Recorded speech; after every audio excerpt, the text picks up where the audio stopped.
My guest today is Betty Martin. Betty is an author, an intimacy and sexuality coach, and a teacher. She's famous for her work on consent. The framework she developed, the Wheel of Consent, is as powerful as it is easy to understand and integrate. I came to Betty to find the right balance between discipline and freedom. People come to our retreats with a creative intent as their main focus. Yet, they also want to connect with their peers and go deep within themselves. How do we balance these three complementary intentions?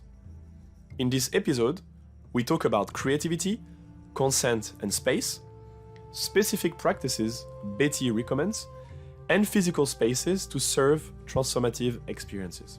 The problem that we have to solve is people come for retreats, they want to create something very important to them.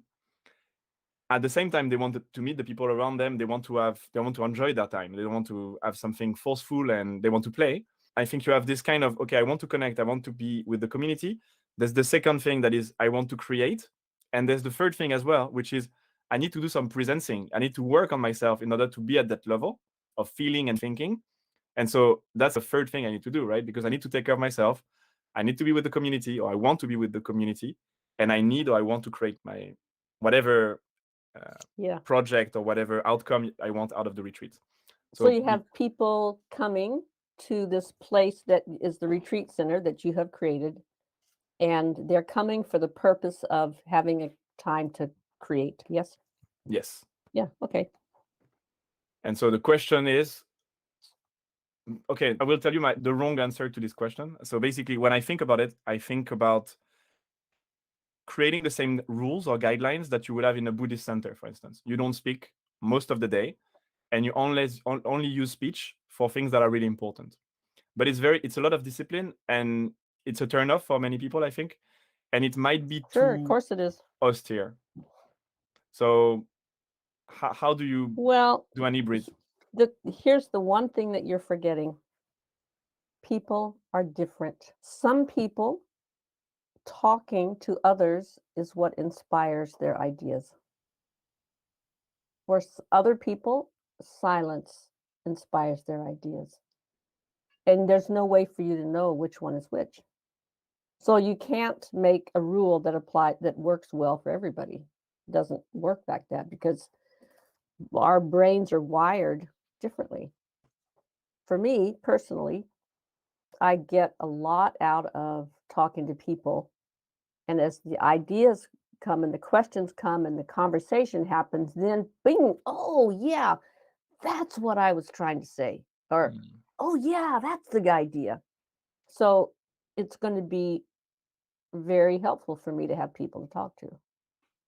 And then at other times, I want you all people to go away so I can sit down and write.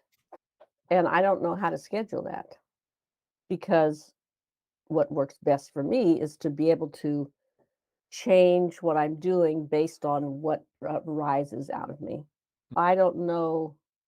And for somebody else, it would be completely different. They don't want to talk to people.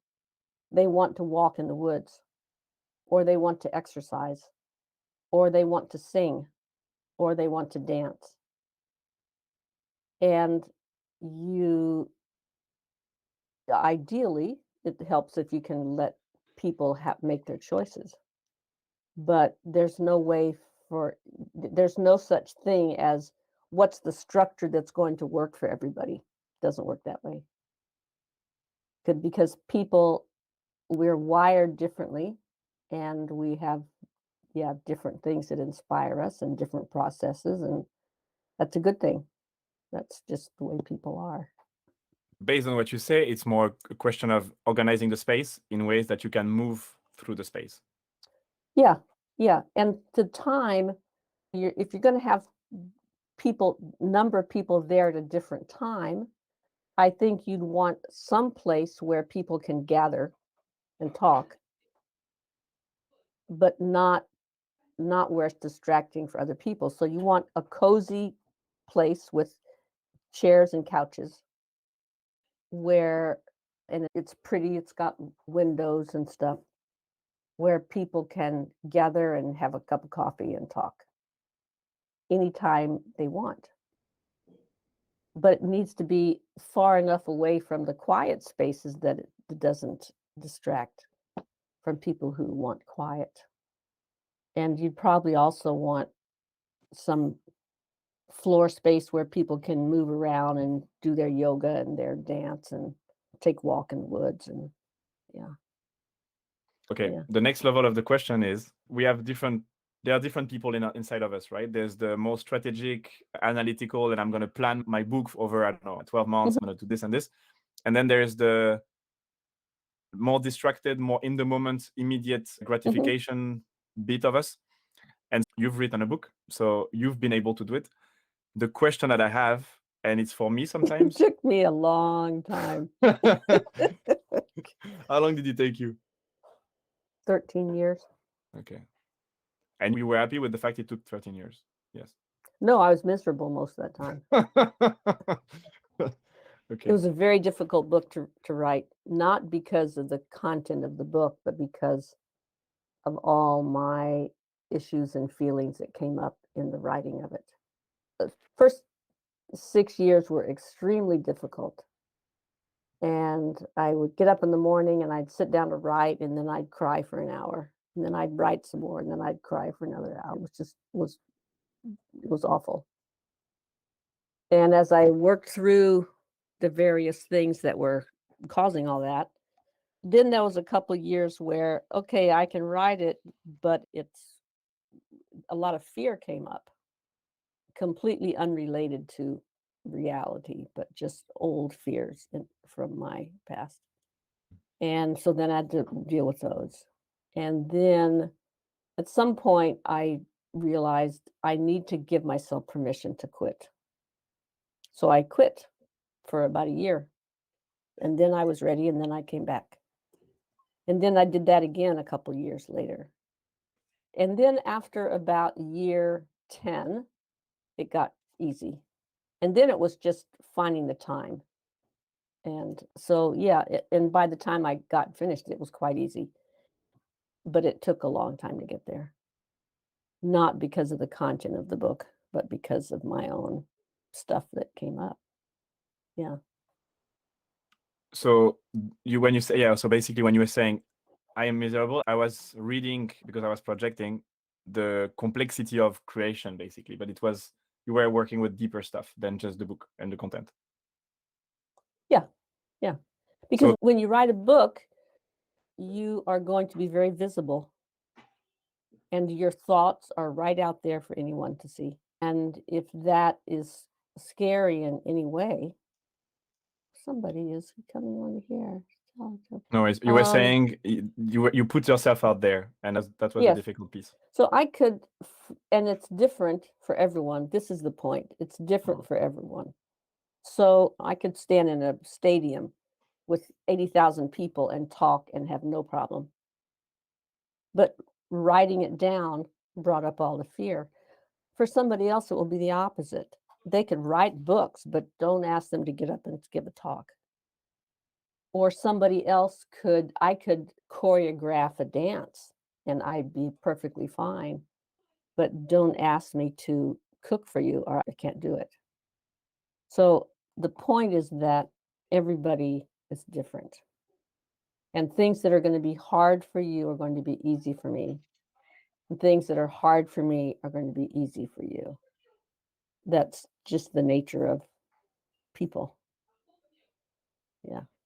And what you were talking about, this feeling of connection with other people, it's similar.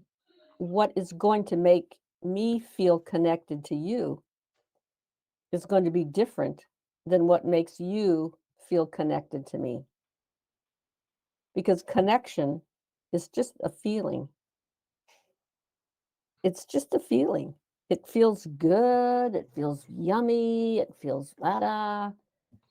But it's just a feeling. You and I could do something very intimate, and you feel like, oh, we have had the great connection. And I'm going, yeah, whatever. It's just a feeling. And so some things will make me feel connected, and different things will make you feel connected. For example, I might feel connected by having a conversation. And you don't like having a conversation, you feel connected if we have a dance.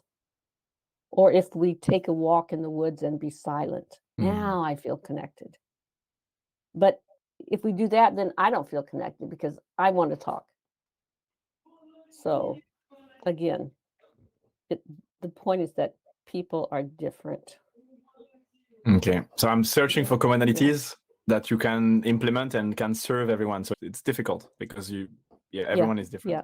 So it's a difficult dance that I'm trying to play with. What comes to me when I hear about the 13 years is because your project is not only creation, there's also a lot of deep work, healing work within, I feel. So because you have the two together, I don't even want to say, would you have liked to make it quicker? Because that needed sure. that time. You would have preferred. I thought I could do it in a year, but no, it was a whole different project. Yeah. And do you think the context of the environment were not conducive for this writing experience, or it has nothing to do with the external world? I don't think it had anything to do with it. Yeah. Okay. Yeah. There are environments that are easier for me to pay attention to my creative process. And there are other situations that are more difficult. Of course, that's going to be true for anyone. That's why I'm thinking for your project, people need to have choices. Yeah. One thing that I feel is universal, but it's not, like everyone is different. And I'm going to think about one part of the population, not the 7 billion humans or 8 billion humans that are in the world. So clearly, what I feel happens when you put humans together is chit chat and very shallow talk. It's like, hey, where are you from? What I feel is usually in the beginning, because people don't really open. And then if you do some, depending on the group and what kind of experience they had before, then you switch to a different kind. But what seems to be more mainstream as a way to open is to go very shallow. And of course, it's not universal, but I will tell you what the case I'm trying to work on. The case is we bring all these people together. They've been wanting to do something that they haven't done. And the reason why they didn't start is because they didn't feel ready, or there's no urgency, or it's always like tomorrow, like procrastination. And what I'm asking myself is, how can you help people avoid procrastinating? And one of the answers that I had, it was silence. It was being very intentional about what you plan to do in your retreat. So if you say, I'm going to spend 1 week, what can you do in 1 week? Can you write a chapter? Can you write, I don't know, a first draft of a few pages? What is the little bit of work that you can do in order to have a feeling of closure and celebrate, and then move on to the next part? And so that's really that shallow talk that I'm trying to avoid, and that kind of distraction, because to me, the community can be a great help, because you can do what you were saying before. We bounce ideas, and you nourish my project, you nourish my view of the world. I do the same with you, and wow, we are enriched. Or I can talk about something completely random. You talk about something completely random. I'm depleted. I'm like, oh God. And then I meet someone else, and we have this. So how can we increase the richness and decrease the noise or the things that we don't really need? And if you ask, most people would tell you, I don't want shallow thing. And even people who are engaged in it, they're like, I don't want, but I feel obliged to do it. And so that's my search, is how can you, like, to me, I would put, like, without meeting you and without doing too much work, I would be like, okay, I put guidelines, I explain to them consent, for instance. That's an interesting tool. I get them to clarify their intentions, and I tell everyone, guys, let's respect each other's intention, and let's be careful of how we engage with each other. So that's one way I would do it. Put silence so that people can't talk at some parts of the day, or physically have a space where you can talk. But it's too much, to me, it's too much discipline, and it's too much talking. It's like explaining rules, and it's like verbal, and this goes against presencing. Does everybody come at the same time, or do you have people coming and going? Okay, ideally everyone comes on Saturday and leaves on Saturday. Yeah, okay. So you need, we are humans, we're curious about the other people. And there's a certain amount of chit chat that you need to feel safe. So it's a need to know a little bit about the other person so that you feel safe. You can meet that need by having a circle in the beginning. Let everyone say their name, where they're from, what they're working on. And probably what would be helpful for them this week and what would not be helpful for them this week. And let everyone speak to that. And give them 2 or 3 minutes each person. Now they know that about each other. They don't have to waste their time asking that to each person that they meet. You could also when we meet someone, we want to find out, what do I have in common with this person? So you can do that with a game where, how many people do you have? It depends, from 10, 12 to 100. Oh, okay. You can do that by having people play this game. I forget what it's called, but basically you say something about yourself and everyone else who has the same thing steps into the circle or steps in front of the line. You seen this?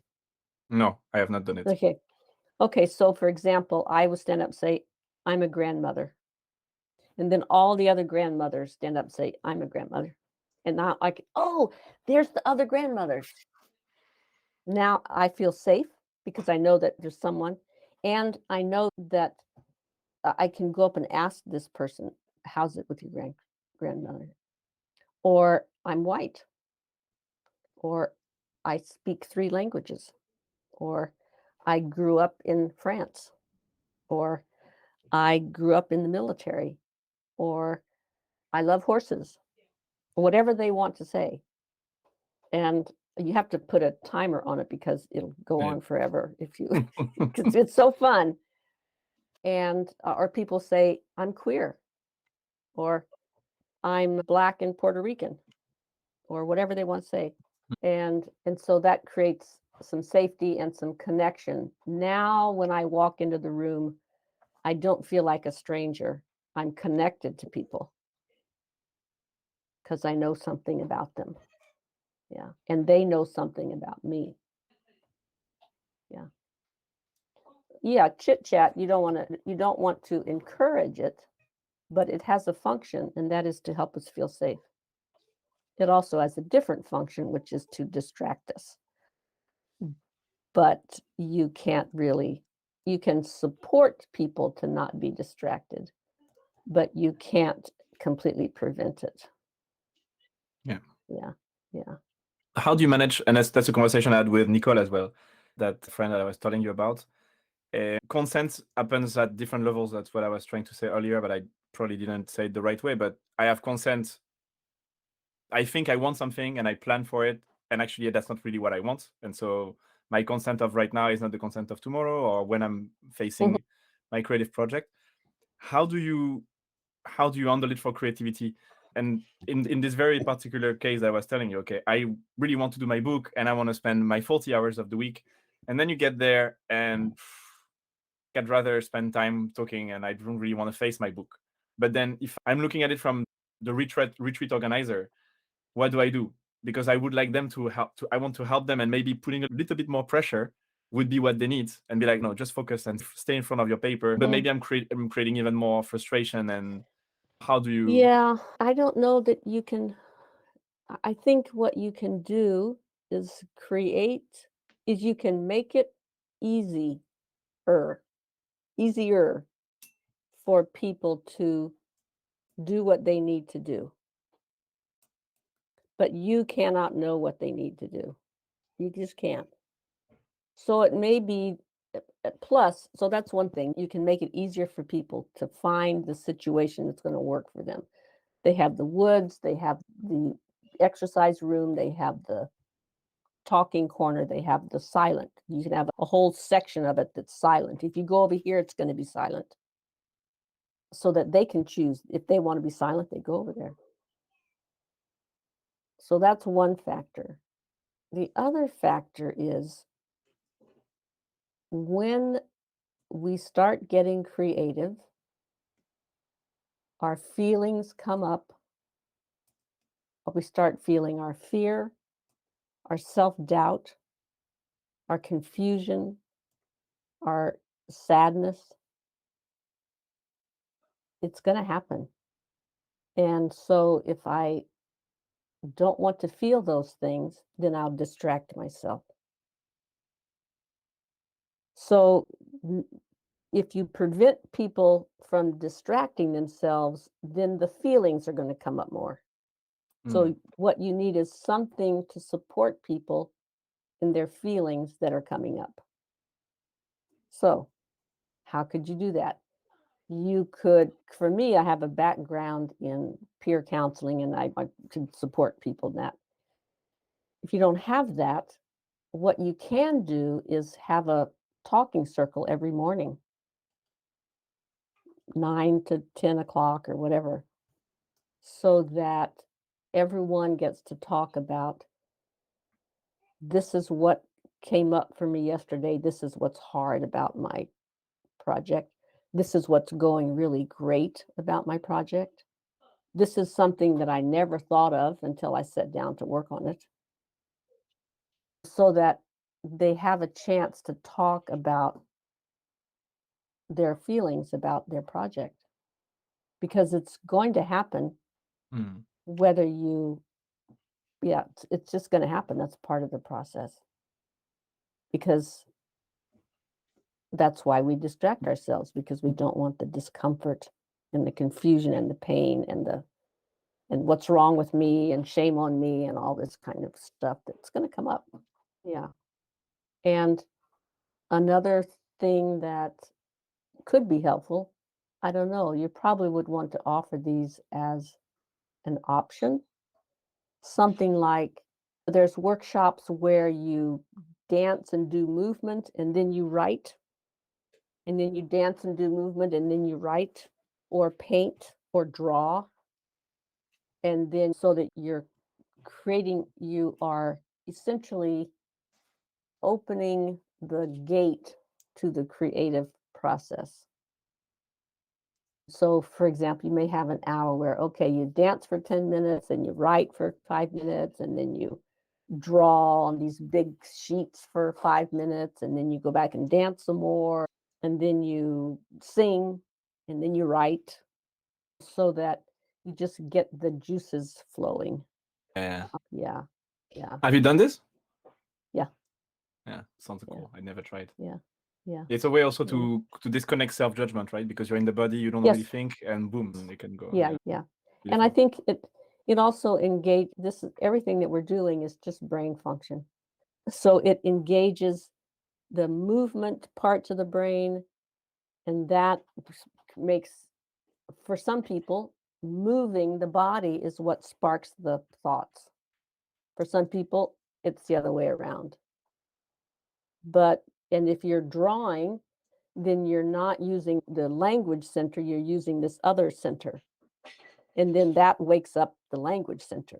So each of the different ways to be creative wakes up the other ones. Yeah. Gotcha. Yeah. Interesting. And There's a whole art form here. Yeah. As I'm describing it, I'm realizing this sounds pretty fun. I could do that. Yes. Yeah. Yeah. That's what we miss in most companies when you work in corporate settings. That's what because we are too. Yeah. It's killing creativity. Yeah. Lovely. Can you tell me a little bit about consent in general in intentional communities? Because that's not the name I'm giving it, but at the end of the day, it's an intentional community for a short amount of time.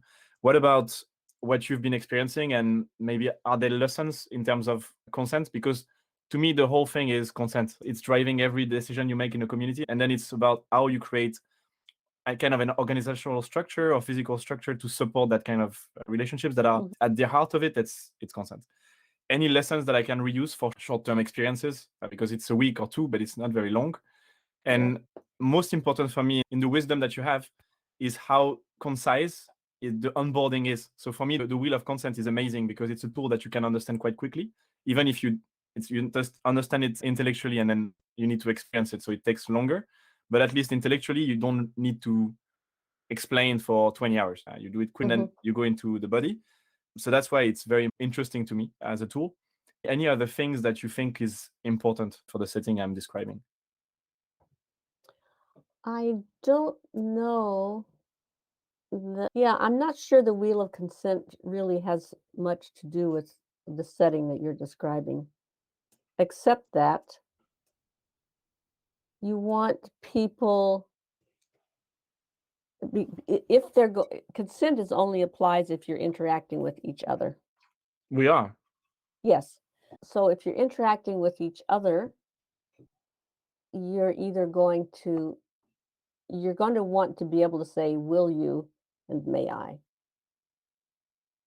Will you help me with this? Or may I borrow your something? At the beginning, And what you said and at the beginning, the circle you talked about, and you said mhm. in the introduction, make sure that you say, this is helpful and this is not helpful for me. Yes. What I believe Yeah. is you have this first step, and then probably what's going to happen is I'm going to approach you because one of the things you said connected with me.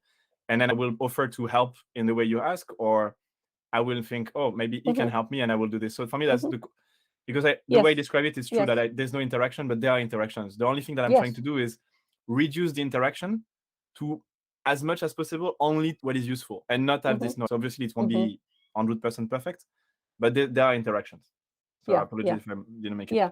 Yeah. So you want to be able to say, will you and may I? And I'm interested in this. Would you like to do this with me? Yeah. Three things. And would it be helpful or would you like? So a request is something that you want for you. Will you help me with this? An offer is something that's for the other person. Would you like some help with this? And the third thing is an invitation, which is, I'm interested in this. Are you also interested in this? I'm thinking of taking a walk. Would you like to take a walk with me? Yeah, that's probably enough for this setting because you're not dealing with you're not dealing with cuddle pile or something where No, ideally touch not. is But going, yeah, when yeah. I talked with Nicole, she challenged me on this, but we're I mean, trying to make it clear. you could totally have a cuddle pile if people want to, and it can be very helpful and very healing. But I think you probably don't want sexual contact happening because they're grown-ups, like, they can do what they want. That's But what Nicole brought me back to. But basically, what in my yeah, mind, it's like I'm back to the Buddhism. So no yeah, touching, nothing, just stay in yeah, your line and yeah. channel your creativity. Don't play. But at the same time, as you I don't want to put rules against, but I don't Mm-mm. want to promote it. No, That's not the goal. But if you want to do it, totally. yeah, yeah. It's for someone being there and taking turns giving each other a foot rub That's amazing. may be just what they needed to figure out their thing. Yeah. Like you don't know. Yeah. And touch is just like movement or breath or sound or drawing or dancing. It's one of the things that wakes us up and is healing for us. So I wouldn't rule it out. Gotcha. One of the questions that I have, right? Here's the challenging thing. The challenging thing will be people being able to say no. That's my next question. Yeah, that will be the challenging thing. If somebody says, "Oh, do you want to take a walk? I want to talk about such and such." You have to be able to say no. So how do you help people say no You practice. at the beginning? Just Yeah. saying no to each Yeah. other. Yeah. In fact, this might be part of the opening circle is with the context that if you want to engage and take a walk or something, then great. If you don't want to, then how do you say no in a way that's kind and respectful, but also clear? So you practice. So you have two people. One person says, will you walk with me? May I? Blah, blah, blah. And this person just keeps saying no. So this person says, will you such and such? No. Can I such and such? No. Can I do blah, blah, blah? No. Can I blah, blah, blah? No. For 10 or 20 times. And pretty soon it gets much easier. And then you take turns so that you are no longer afraid to say no and you're no longer afraid to hear a no. Yeah, Lovely. yeah. Cool. So yeah, I asked you the question, but then we went back to the consent as a tool for the community, and it was not really resonating. And now I think you helped me a lot with those specifics. What about your own experience of intentional community, and what other tools do you think about apart from consent that I could use for short-term stuff? I live in a co-housing community, and I was one of the founders of it 30 years ago. And one of the most important tools, as far as we have to make decisions about fixing the plumbing and everything else, one of the most useful things about communicating with each other has been speaking in I statements. I don't start out saying, "You're being a jerk." I say, "I'm hurting." That's a very different statement. And there's whole practices with nonviolent communication with this and radical honesty and many others that they take this into a high art. But it's basically speaking about what's true for me, not what I believe is true for you. So I might, for example, say, my heart is fluttering. I'm feeling a little nervous to ask you this because I'm afraid that I'll look like an idiot if you say no, but I'm going to ask you anyway. Will you take a walk with me and hold my hand? Phew, boy, that was really scary. Okay, now, what's your answer? And I'm acknowledging that I am responsible for how I feel about it. You are not responsible. Yeah. So even in the way you ask questions as well, the ones we were Yeah. talking about earlier, the invitations and everything. Yeah. Yeah. And so you would do the same, right? You would role play at the beginning just so that people get comfortable. Yeah, you could. Yeah. And you'd want you need some skill. You can't just pull it out of your ass. You need some skill because people will be confused or they'll say something that you don't really know the answer to. And yeah, you could do the basics of that in the big circle. Yeah. I'm familiar with NVC, nonviolent Mhm. communication, so I would probably reuse this, but Yeah. gotcha. I Yeah. think you've helped me quite a lot. What are your thoughts, without talking about consent, without going in any direction, when I talked to you about a place where you could create from the right state? How would you make it happen? You don't have to have a physical space. It could be a kind of retreat. Based on your experience, what would you do to help people create? Listen to them and get them moving in their bodies. Yeah. In our workshops, we teach something which we call listening turns, which is based on, gosh, lots of people do this. It's based on what I learned in co-counseling, where we just set a clock and maybe 10 minutes each. I listen to you for 10 minutes. I don't say anything. And then you listen. Excuse me. You listen to Alright. me for 10 minutes. Don't say anything. And it can be very helpful just to get things out and also to help us understand each other. And you could go 10 minutes, you go 20 minutes, you go an hour, you can go 2 hours, and you could do a long time. But as far as allowing our creativity to bubble up, it helps to get the stuff out of the way, the gunk that's in the pipes. Because I think here's the thing about creativity. We are always creative. That's what we are as human beings. We are always creative. And it's the stuff that gets in the way that's the problem.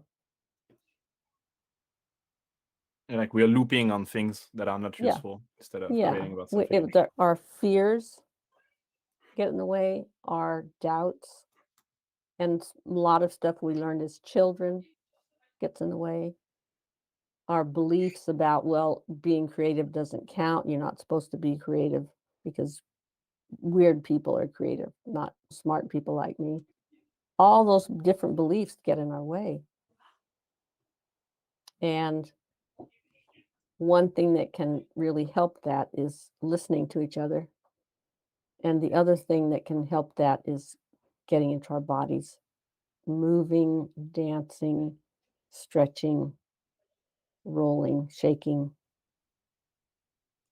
Yeah. One last question for the road. You give a lot of workshops. You've been giving workshops your whole life. Have the venues that you've been using been supportive of your work? Or how could I you? only go to the ones that are. Okay. Yeah. And yeah, maybe Not every. that's not Yeah. everyone. What are the No, no, no. components that you think are helping this kind of work and the overall experience is enhanced through the space versus the contrary? Because that's also something I would like to do. Host Yeah. people like you and create a space that is Yeah. the best for it. The space makes a big difference. It doesn't make all the difference. I've taught in some really crummy spaces, but it's just so much more pleasant to teach in a space that's nice. So for me, having a large open space with a nice wood floor and windows, light really helps. Having plants really helps. Having very little, I like having very little other furniture. I like open space. Some people prefer other furniture and stuff. It just varies, but I like lots of blank space. Mm. Yeah. Yeah. And soft, comfortable places to sit really help.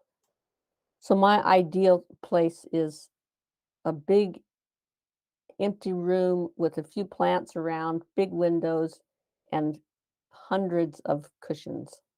Maybe not hundreds, but lots of cushions so that there's options in how I can lie down, I can sit, we can have a pillow fight. Yeah. And being able to walk outside and go to the woods or to the park, that's also really helpful. Yeah. Are you doing this in hotels or venues? No, no. Sometimes we use a large house, an Airbnb, but mostly it's like a community center or a yoga center or something like that. Because, yeah, hotels, no, they're too sterile and you're going to be surrounded by people in business suits, which is not what you want. Oops, I think I lost you. Yeah. Okay. Any advice for me? But you understand where I'm going with all of this. Anything? So you haven't bought the place yet? Or you're looking at a place or you're just I'm looking at different places, but I'm really at the conceptual stage of trying to understand what to do. I'm quite far now in the vision, so I'm there. I'm not going to go into more research. I've been doing this for 2 years full time, but more before. I'm clear now, and I understand many of the things you say I would not have understood 2-3 years ago. Now I understand. So it's time. I'm trying to polish the details. Yeah, as far as locations, I would want a place that has nature around it. And there's also, I noticed there's a problem sometimes if something is far, like you're maybe 2 hours out of the city, then it's great to be there, but getting there is a pain. If I have to get a taxi and then somebody else has to get a taxi and then somebody else has to get a taxi, it's just, why are we doing that? So the things that I've been to that were the most helpful was a place that rented a van, carried 12 people or whatever, and said, okay, meet at the grocery store at the corner at between 12 and 1 and we'll give you a ride. And so that we could all ride up there together because it would have been a big bother otherwise.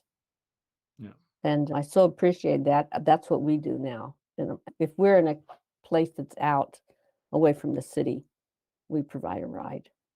Yeah. Your experience are multi-day, or usually you do it throughout only a single day? Multi-day. Multi-day. Okay. Yeah.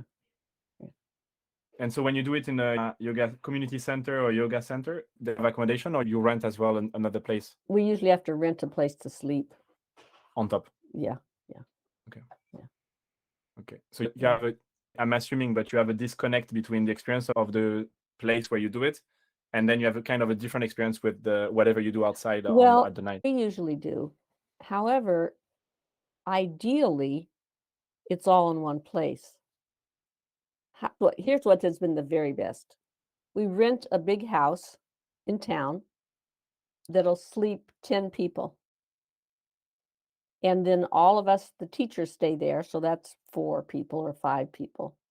And then we rent out the extra rooms to other people who want to stay there, other students. So that if a student lives in town or has a cheaper place to stay, Can do do it. that. If they want to stay there, they can do that. If they want to share a place with other students, they can do that. Because the problem with making it residential is that it's expensive and not everybody can afford that. So if I require you to pay room and board plus the cost of the class, it's too expensive for a lot of people. But this middle ground of having a big house, it's great because then people have an option to stay there or not. And the other thing that's really great about it, which I wasn't planning on, but turned out to be great, is that now we have a kitchen. And people can bring their lunch and hang out. They can bring their dinner because my classes only go from 10 in the morning till 6 in the evening. We don't do evenings because it's too exhausting. So 6 o'clock, people can stay there, hang out, bring their dinner, go out, come back. They have a place to gather after class, which if it's in a yoga studio, they don't have that. Yeah. So it's very helpful for people to be able to gather after class if they want to. And they can go off and be alone if they want to. So again, it's the options. Yeah. Gotcha. That's been the best, actually. Thank you. Yeah. It's been really useful, Betty. Thank you so much. You're welcome. Yeah, let me know when you get your project launched. Yes. You can find out more about Betty Martin on her website, bettymartin.org.